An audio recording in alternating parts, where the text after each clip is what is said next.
last weekend when you weren't answering my calls, I went to a party with Brian, and I went home with him, and I slept with him. Yeah, I know what happened. What? Well, Brian bet me $50 and a pack of cigarettes. What? That he could sleep with you. So now I'm down $50 and a pack of cigarettes.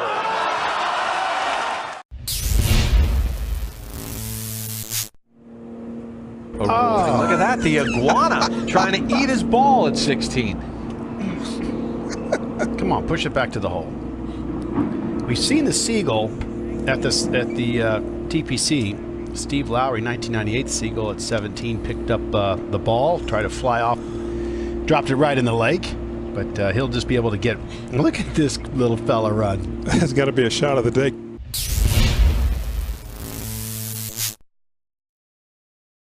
Well, we're going to talk a little bit more about protein because we're going to toss down to, of course, Lee Valsvik. And now you're up on the rooftop. You got to show us around. I haven't been there yet. Oh, it is so beautiful. I will do that. And by the way, Jim Christensen, executive chef, is going to grill us up some salmon with red wine oxtail sauce. He only makes that up here on the rooftop at Union Restaurant. And Johnny Michaels, mixologist, plays some football up here. Yeah, it sure is nice playing under retractable glass. Well, go ahead. I'm not going to get in trouble. It worked in practice. How did he get to...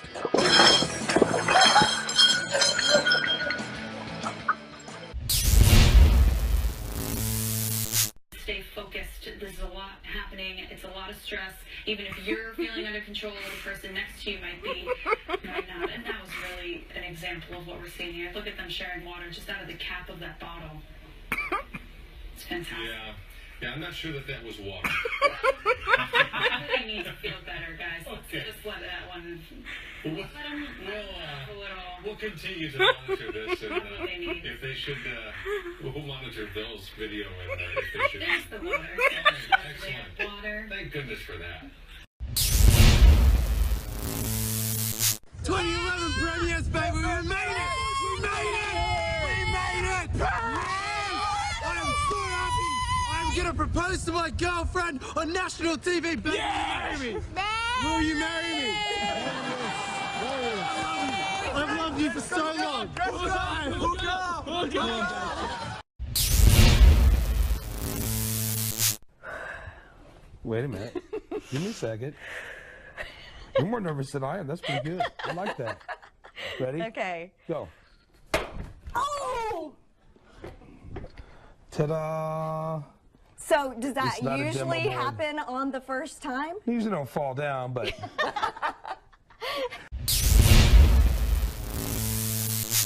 I did buy some ice cream bars, and I said to Bridget, the videographer I'm working with, we have to eat these really fast because they're not going to stay frozen. And she didn't believe me. She said, no, it's cold. I said, it has to be 0 or ice cream won't stay cold. And lo and behold, it's so warm, it doesn't even stay on the stick.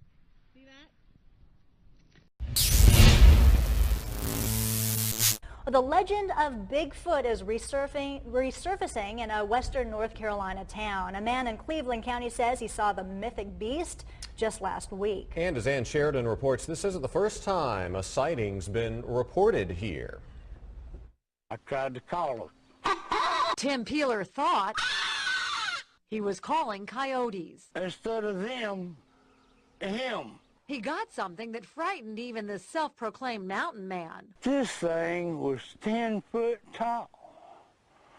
He had beautiful hair. It scared me. Sergeant Mark Self, as a Cleveland County deputy, didn't see the creature this time. There was a 8 to 10 foot hairy man looking person. But remembers the stories of a Sasquatch when he was a kid. Was killing some animals, breaking in chicken houses, killing chickens. It's the same M.O. that Tim says he saw for himself. The Sasquatch going after his dogs. I come out here and rough talked him and run him off. Got him to leave, called 911, then the creature came back. And I said, get away from here. Get. And he went right back out that path again. Deputies filed a suspicious person report, and Tim is still recalling the details. He looked like he had 6 fingers on each hand. But even though sworn to serve and protect, This is just totally blowing my mind that's even brought back up. are left manning up, at least for the cameras. Doesn't bother me now. I don't. All right, Peeler says you might not believe his story. He only asks that you don't laugh. And remember, the sightings have been talked about for years. New tonight, this is a pretty interesting story to tell you about. Some people would call this creepy too. A family in Portland, Oregon says their Amazon Echo, paired with the Alexa app on their phones, recorded a conversation and then sent that conversation to somebody hundreds of miles away. The person on the other line said, "Unplug your Alexa devices right now."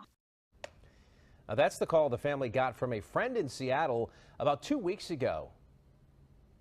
Alexa recorded the conversation at their home in Oregon and then sent it to a random contact in one of their phones. The couple couldn't believe their friend received that recording. At first, my husband was like, "No, you didn't." And he's like, "You're sat there talking about hardwood floors." And we're, "Oh gosh, you really did." Yeah, a woman says she repeatedly called Amazon and says an Alexa engineer is investigating their claims. He apologized like 15 times in like a matter of 30 minutes and said, "We really appreciate you bringing this to our attention. This is something we need to fix." Now, the company sent this statement about that secret recording. It says Amazon takes privacy seriously. We investigated what happened and determined this was an extremely rare occurrence. Well, the family has since unplugged all the devices around their home and they're asking to get their money back. Miss Hawaii USA Moani Hara, used to the bathing suit thing, but this is a little different. Adam Sachs here. Okay, Adam does this. He cuts into shirts or whatever you're wearing and turns it into fashion. Adam, so okay, what are you doing? What, so right do you now, have a vision right now? Yeah. My vision is I'm going to make like kind of like just kind of make it even, just go with the angles here and the lines here, and just some biomechanics stuff. Just going to work with her lines, and then finish it off. Okay, so how did you even come up with this concept? Well, I kind of by mistake. I was asked to cut a shirt. I was a wardrobe stylist for 10 years, first of all, and I'm good with fabrics and working with models and whatnot. But you made a mistake, I'm assuming? No, actually, I was asked to cut a shirt live. Not live, in public. And so I started, I'm like, yeah, no problem. Like, I've done this before on set. So I just kept snipping. And I drew a big crowd of people. Yeah. And they applauded, and I wasn't even done. And I was just like, this is so natural to me. The crowd loves it. I love it. The girl loved it. Yeah. So it was a really good formula. And I fell in love with it the first shirt I ever did. It must be so This is her nerve-wracking. first couple slices. Okay. This is going to turn into something amazing. Okay, so. we're gonna let you go for a little Fantastic. bit. Maybe keep cutting. Yeah. And then at the end of the show, we're gonna show you what it looks like. All right. Okay, sounds good. Working on the swimsuit, and so that's going to continue for the next 20 minutes or so, and then we'll have the results for you. Turn around, Monty. Very nice. Wow, that's awesome. So that was a plain black swimsuit that now has some great design features. Yeah, there you go. Hey, you can check out that swimsuit and a number of other things that Adam has done as adamsachs.net. That's 2 A's, right, Adam? Correct. Two A's. Yeah, and we're gonna do your jacket next, Dan, right? Yeah, right. And we're gonna. I don't know if you're gonna look as good as Mwani though. Actually, I was going to put on a one-piece swimsuit and see, but maybe not. We'll talk about that during the break. We're out of time. Is that a good idea? It's a bad idea. Right? We're out of time. I think we are. People showing their love for the extraterrestrial world. They designed the UFO-themed chicken coop. Oh my goodness. Big Al, Those think you need feathered one of feet these. just cracked me up. It's going viral, and they installed flashing lights to give it a special outer space look. It's climate controlled. The chickens stay warm at night. When it came to making the shape of the coop, it took some brainstorming. And the first discussion was out of wood, but we really wanted something a little more curvy, and we just decided the satellite dishes were going to be perfect for what we needed. The owners say the plan to add an automatic ramp to the coop is in the works. Facebook has nearly 1 million views on this coop UFO. Big Al, you need it. If it'll they make them lay more eggs, Yep, yep. whatever it takes. keeps them warm, so maybe it will. I would think so. It might be a little hot in the summer.